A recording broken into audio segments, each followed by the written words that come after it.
What is up? Welcome back to a new video. Today I'm going to be talking about something very dear to me at the moment, something that's been ongoing for a long time. If you've seen the last few videos of mine, you will know that.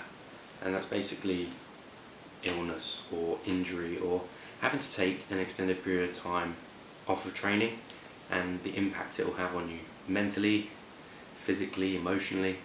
And you might think, that's stupid, why would it affect your emotions, or why would it affect your mental state? But you'd be surprised at some of the impacts it can have, especially if you're passionate about training or you do it very frequently, all the time, 5 times a week. Something you do 5 times a week just taken out of your life for several months is just, you don't know what to do with yourself. You'll find yourself looking around, what do I do?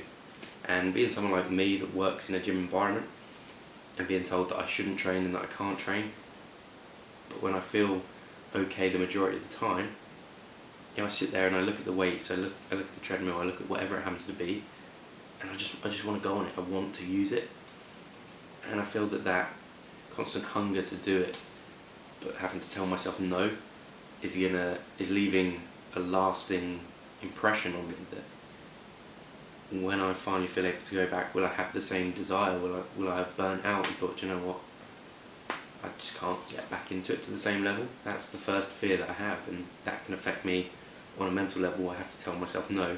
I know that when I am better, I'm going to hit it full force and do it to the best of my ability. Now, the second thing is that, I love training. It makes me happy. It's one of the main things in my life that, really provides joy, and it's something that I look forward to every single day. And to have that taken out of your life, whether maybe it's your family or a loved one, maybe it's your pet, maybe it's another hobby, or maybe it is training for you, to have that taken out of your life and to not be able to do it anymore, or see it anymore, or engage with it anymore, it's devastating. It really is. And it does have a mental impact on you. I sit there at home and I just feel sad, because if I ever did before, or if I was angry or any of these emotions, I'd go to the gym and work them out myself and get myself back on a level-headed playing field, to be able to work, to be able to feel like I want to create content, to be able to do all these other things. Whereas now, when I get one of those feelings, there's not so much of a way to eliminate that immediately. It takes time for me to really get myself in the mindset that no, it will be okay, it takes time.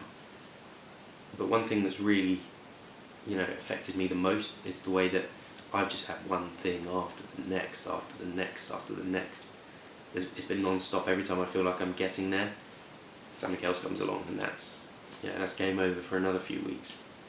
And I'm definitely seeing progress, but I'm very impatient. I want things to happen instantly, and when I can't recover instantly, or when I recover something else goes wrong, it's very irritating and annoying for me.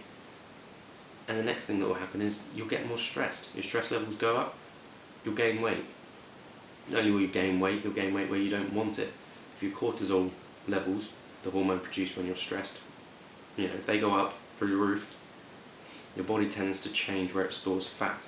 And instead of going maybe onto your back or your stomach or your arms or legs or somewhere where you don't mind it, it tends to go to the sides of your abdomen, making you look wider, fatter. It starts to hang over. It really can be quite a negative thing for your body and your body image. If you are like me, somebody who trains to look good, it can really affect your mental image of yourself. You start to be negative, and you start to look at yourself in a bad light because of something that's completely out of your control. And I think it's very good to notice that and be aware of that early on, because when you're aware of it, it has less of an impact on you. When I see it, I don't think, oh, that's me gone. I just think, I'm stressed. Why am I stressed? And then I link it to why I'm stressed, and I make sure that I try and get myself in the right mindset so that if that occurs again, I don't feel so stressed. I feel better. I feel I'm more able to cope with the situation. But stress can do a lot of bad things. It can even cause you to be ill more if you're stressing about currently not being able to train or move on or progress. And that can be applied to anything in life, not just training, obviously. that's just what I sort of specialise in and try to make my content revolve around for the most part. And yeah, really, there's a lot of negative things, and the best thing that you can do, this is my one piece of advice that I've learned from having, these struggles, not being able to do what I love day to day, having to find other avenues, which I've struggled to find. I've just been moping around like a loser for a lot of the time. Still putting work in on projects and going to work, because I just feel like I need to be doing something. I can't literally just mope around all day because I'll just feel worse. But the one piece of advice I would have to give to you guys is just relax. Just relax. You've got a long, long life ahead of you.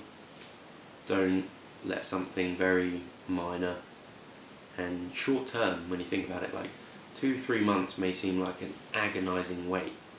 But if you can just nicely tick over across those months, and you know that after that you'll be able to just hop right back on and go as you were, that's better than trying to go now, or getting stressed out about it, or just rushing the process of recovery, because you'll end up putting yourself out for longer. I'd rather be out for 2 or 3 months doing nothing than try to go back after a month and then be out for 6 or 8 more months, because it is a massive part of my life, as I'm sure it is yours, and training is something that is so beneficial.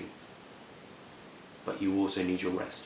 Rest and recovery are paramount, especially when you're not so well. So that's just my take on something that may be affecting some of you guys out there, or if in the future you come up against it. It'll be good to know the best ways to deal with it, and sort of my personal advice from my current experience.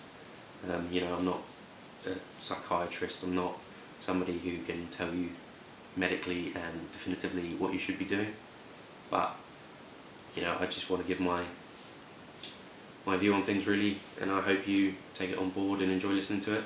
If you do, as always, be sure to leave a like on the video and leave a comment down below.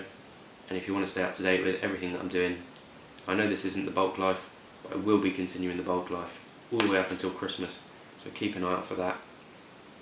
Like I say, I am getting better, I am starting to sort of ramp back up again, so hopefully no more problems, and I will be back to my best very soon. Thanks for watching, guys, and I will see you in the next video.